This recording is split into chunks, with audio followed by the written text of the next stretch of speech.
Hi everyone, it's Suzanne Wagner again, and I'm doing the intuitive patterns for the month of April 2019. So for those of you that are new to my YouTube channel, every month I pull astro cards and I mix some of the astrology with the cards that I get that help explain the month that we're going to be in.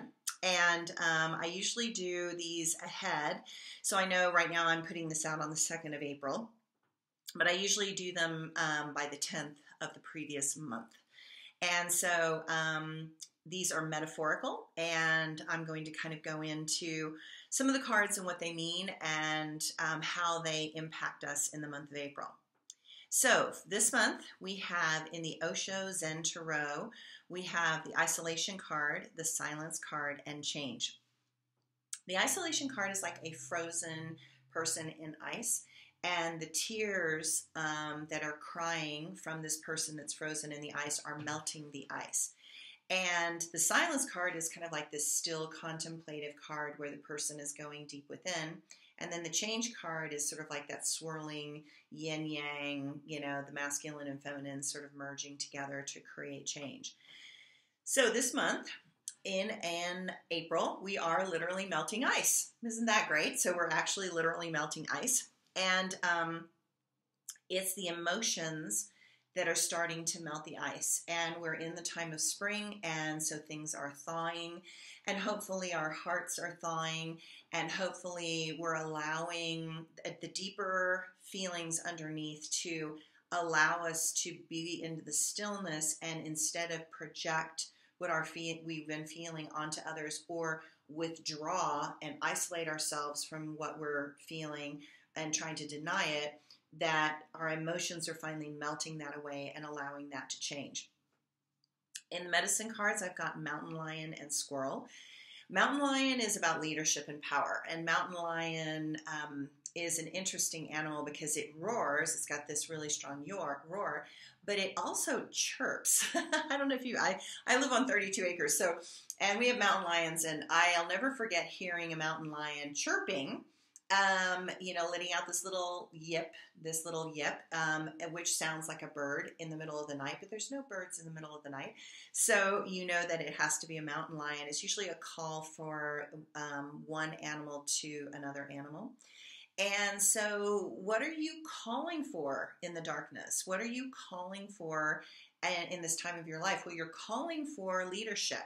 So notice in the world how much we're really looking for leadership in the world, like, who is going to stand up? Who is going to take the lead? Who is going to lead us out of this chaos with heart and warmth and power and strength and determination? And I love the squirrel because my joke about myself is that I feel like I've become a squirrel. It's like I feel like, the way the world is right now, that, kind of pulling all of your things to yourself. You're pulling things towards yourself a little bit. Because you want to feel like you have enough. You want to feel like you have the safety and the contentment. Then with the Mayan cards, we've got Akbal and Simi, and the irony of this is that they're both about death. Akbal is sort of like a death of your old self, and Simi is sort of like the new life that grows on an old tree that died in the forest and fell over. And then there's this soft green moss that grows over. So it's kind of like, what's dying in your world right now? And I think it's interesting we're in April, and April is the time of Aries, and Aries is about springing into action. And we've got things melting, dropping into stillness, making changes that are related to death of your old self and allowing a softer form of growth. In the ancient Egyptian Tarot, we have the Hierophant, the Seven of Wands, and the High Priestess. So the Hierophant is always about the social order, the social laws, because the Hierophant is like the Pope, and the Pope was the head of all of the societies and governments for hundreds of years. And so it established the systems of order within Europe. And so what is the social order now? And is the religiosity social order appropriate at this particular time? Because the Seven of Wands is about fighting. And so this place where you're fighting and going back and forth, and what are you fighting? You're fighting the social order, you're fighting a religion, you're fighting a belief system, you're fighting a person's perspective. And so notice what you're fighting. Can we not fight? Is there a way we can do this? And the answer is the High Priestess. So when you look past form and go into substance, that's where the possibility where you can coexist begins. So, but again, everybody is so attached to form at the moment. They're so attached to form, and it's not about the form, it's about the substance. And the bottom line is, if something has substance, awesome. If something doesn't have substance, it's got to go bye-bye, right? So notice what you have in your life that is substantive. And I mean people, like people in your life, like who really gives you something in your life? Who's worth the effort and the energy and the time? What are you doing related to your work? Do you feel honored and respected? Is it worth your energy, effort, and time? What is the new social order that is coming through the Hierophant? It's in a lot of chaos at the moment because there's so much fighting. Then we've got, in the Aleister Crowley Tarot, we've got the Oppression card, the Love card, the Princess of Swords, and the Knight of Cups. The Oppression card says people feel trapped. They feel stuck. They feel angry. They feel hatred. They feel resentment. They feel that there's these forces of power, these two strong wands that are blocking the force of like 8 other wands. And what this does is when a force dominates over a massive, bigger force, you actually get violence. You get aggression and violence, which we don't want to do. So I would prefer for us to go towards love, like find that better balance. The Princess of Swords says, don't take on more than you can chew. Don't overdo. Don't think you have to do everything. Don't think you have all the answers. And then the Knight of Cups says, watch for addictive thinking, obsessive compulsive thinking. Watch addictions. Don't drink too much. Don't smoke too much. Don't play too much. Don't be angry too much. Don't allow yourself to loop in a pattern of dysfunction. So, keep trying to kind of see past all these distortions. The Healing Earth Tarot, we have the Fool card, the Moon, and the Nine of Wands. So the Fool card says, try something different, try something new, take a risk, leap off a cliff of your old belief systems and projections. Recognize that all belief systems have an element of distortion because systems, governments, religions were formed because of great teachers. But once that teacher is gone, then you get the human condition trying to grasp or hang on to the teacher, and their projection and their attachment of what the teacher was trying to say basically bastardize it, kill it, harm it, take the teachings and throw them on the floor, and then they stomp all over them. And to me, that's a thing where we have to go, are we being foolish? How foolish are we that we know what the natural order is and the laws, and yet we're not really doing them? That's interesting to me. And so then with the Words of Truth, we've got the Overview card, the Intimacy card, the Magic card, and the Meditation. The way out of this is through. Go into Overview, be vulnerable and open with people, let the magic happen that can happen when people connect on a deep level, and do a lot of your own inner work. I mean, you have to really drop in and do your own inner work this month. So it's not a surprise that the isolation continues to separate and divide the world at this time. And there is a stone cold type of silence that underlies all the types of movement that continue to attempt to make any breakthrough or change happen. And I know that statement is odd and your brain goes, what the hell did she just say? Right? And I'm attempting to explain that as separation continues to divide, conversations cease. Because in such an environment, there is no coming together. There is no compromise that is possible under these energies. And as frustrating as it is for me to say that, you know that. Like, you can feel this pattern all around you. I mean, those that hold a position and that are not willing to shift in any way are creating this bottleneck and this stagnation, which is that oppression card with these two powerful wands blocking the force of the many. So when that happens, labels fly around in people's heads and they project that they're just like this and they're just like that and blah, blah, blah. And even if they're not saying it outwardly, they're actually saying it inwardly. And this creates a type of stilted, tense, silence that's got kind of an edge to it. And it's like an unbending entrenchment and need to be right in and need to be superior and to act superior. And just think of it like there are many types of death that are stalking us at the moment. And, hello, it doesn't take brain surgery to look out in the world and recognize, okay, North Korea has nuclear weapons. Okay, Russia is playing missile games. Okay, Syria is still not calmed down. Okay, what are we going to do with all of these children of ISIS fighters? There is so much death that is stalking on somebody. Look at the planet. Like, the whales are dying because they ate plastic. Like, look at all of the things that are dying. And that should be a clue that, as those externals keep manifesting, they are the reflections of our disowned internal deaths that we're doing. Now, don't panic. I mean this in all the intricate ways of metaphorical meaning and subtlety. The only real answers that are found deep are in the womb of the self.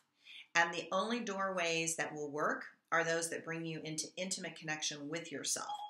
So the possibilities are swirling around in the dream time, but you have to go into that dream time to drag them. I have no idea why that is doing that. My phone is talking to me. That's way over there, which is really weird. Okay, so you have to go into the dream time to grab them and bring them into the physical world. There's a lot of possibilities swirling all around you. Humanity has a latent potential for goodness that is being hidden away in the darkness because of fear. I believe in that human goodness that is in every single person, absolutely. I believe that sometimes in order to get people to come together that don't agree on certain things is you have to have a crisis. You have to have a disaster. You have to have something really bad happen that suddenly pulls everybody together and makes them realize the ridiculousness of the position that they've been in. Because when you come into life or death situations, it's simply about survival and working together. And that's how we will solve all the problems, is by working together, coming together and saying what will work in the whole for everyone. So the fear is the boundary that separates you from your highest purpose and self. It is time to face the great pain that your idealized view of humanity seems to be dying in the dysfunctional chaos at this moment. If you are lost in the negative side of Akbal, you will feel depressed, anxious, have an inability to see how your self-judgment is amplifying your feelings of separation. So remember, belief systems are illusions to begin with. They're like what you fabricated in your mind. There is a treasure that awaits you when you're willing to embrace the darkest part of yourself. I mean, that's the next level of growth that is needed at this particular time. Because death is just a natural process of life. So when you fear death, you have this insatiable need to control others. When you fear death, you resist what life is attempting to show you. When you struggle, you're pushing against the harshness of the reality, attempting to break down the rigidity of your own beliefs. Regardless of what you want, you are going to start to begin to see humanity's incessant need to control the world as a reflection of simple human arrogance. You may believe that you know how things should be, but the reality is that they are not that way. They are not following along your projected path at this time. So what are you going to do? You can keep fighting, but this position can make you get pushed off the cliff that you are clinging to so desperately, and you might take that other person with you in the conflict. You can learn to die fighting, or learn to die by allowing yourself to surrender up your position of what you perceive is right or wrong. Hint, hint. What you are holding on to is limiting you. It's not supporting you the way you think. We have to outgrow this childishness. I mean, it's just like narcissism in a childish form. I mean, it's time to see the world with mature, open eyes of an awakened adult. We need to grow up. Enough already. You know, it's obvious where the harm is. It's obvious that people are getting harmed. Children are getting harmed. Women are getting harmed. Animals are getting harmed. Hello. You know, and it's a choice to simply not do those things. It's a choice to not do it. It's a choice not to support things that do that. So when you let go, and I mean really surrender and let go, you will create a vacuum for something new to come in. But until you let go, nothing else is going to come into that space, because that space is filled up with your ego's projections, needs, validations, and desires. You cannot be shown another door because you're trying to unlock the same door with the wrong key. You need to metaphorically get out of this room, get out of this old house, leave this old town, and make your way to a new country. The real answer is out there. Yeah. So the more any of us hold on, the more painful the death process will be. Just because you can see an external imbalance does not mean you can impose your idea of balance on others. So fools continue to play out their games and attempt to enroll you in their distortions and lies. But is belonging worth it? I don't think so. Alliances cannot give you what you need to let go. You have to go within, alone, and discover the secret that you are supposed to uncover alone. So fools live at the edge of aliveness because he is unafraid of the death that awaits. The fool is fully present with what life is offering and can help you step beyond victimhood and become a part of the great change that is happening. Fools know the end is upon them. They step off the cliff into the abyss because they know that there is a way beyond the known, and yet wise people plan for such moments unafraid. Notice the erratic behavior of others. These are people that have not planned and now are frantic to find what will make them feel safe. Such souls fall back into patterns and habits of the past. They want to go back to when they could be unconscious and safe. But safety is never a guarantee in life, and you will have to be willing to live at the edge of life and death. Only then can you be completely honest with yourself and others. If you love yourself enough, you move from a place of aware preparedness. A fearful, unprepared person is a hoarder, stockpiling things like money, things that they believe will make the difference and hold off the line of death. But hoarding is not living either. It is a completely fear-based, primal level of existence. Even animals face the reality of life and death balance more honestly than some humans. If you hoard your thoughts, you fear conflict and in being confronted with the truth. There are so many people I know that will not speak, will not share what they really think and feel because they are afraid. They are afraid of the intensity of the conflict that will happen. So if you hoard your love, you fear rejection from others. If you hoard your beliefs, you fear discovering that you have placed faith in things that are a lie. Humanity does not make choices because it fears to be blamed for the results and the outcomes. You fear making choices that will justify, validate, and expose your own insecurities. We are in a time when you have to lead and not care if anyone follows. If you care if others believe you and wish for them to fawn all over you and follow you, then you are simply still operating from an inflated ego. That is never the way to true power. Only when you know with the conviction of your own heart should you ever take action. The responsibility of leadership is to tell the truth. You become the example that you wish to manifest in the world. If you cannot do it with integrity, no one will believe you anyway. Never let yourself be tricked into believing that nothing else has validity except the ideas you have created by yourself. Okay, enough preaching. Thanks, everybody. Talk to you later. Bye.